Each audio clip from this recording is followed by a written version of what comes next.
Assalamu alaikum. My name is Mariam Sharif. I am from Ireland. Alhamdulillah, I got a chance to accept Islam. But my question is, my father never got the chance, and shirk is the biggest sin. And I want to know if there is a specific dua or something I can read on his name so that his sin will be forgiven. Sister asked the question that Alhamdulillah, she has accepted Islam, and she says that unfortunately her father, he died as a mushrik.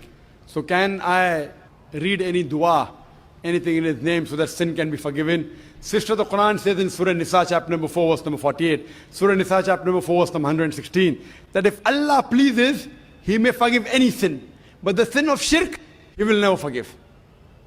So if the person is doing shirk and before he dies, if he repents, inshallah Allah will forgive. But if he dies as a mushrik, he is destined for hell. There is no other option. And this is also narrated in the Quran.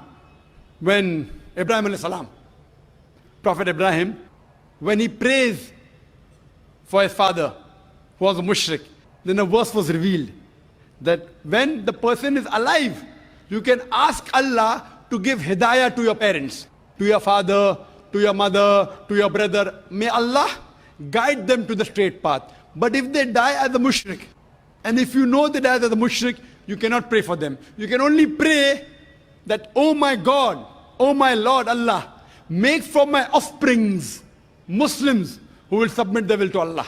And this is the dua of Ibrahim alayhi salam. His father also was a mushrik. But he does a dua in Surah Ibrahim, chapter number 14, the last few verses. He prays that make my offsprings those who would submit their will to Allah, who will be Muslims. And we find that both his children, Ishmael alayhi salam and Ishaq alayhi salam, both of them became messengers of Allah subhanahu wa ta'ala. So what I request to you, sister, you make a dua to Allah subhanahu wa ta'ala that may your offsprings be the ones who will submit their will to Allah and be on the straight path. إن أريد إلا الإصلاح ما استطعت وما توفيقي إلا بالله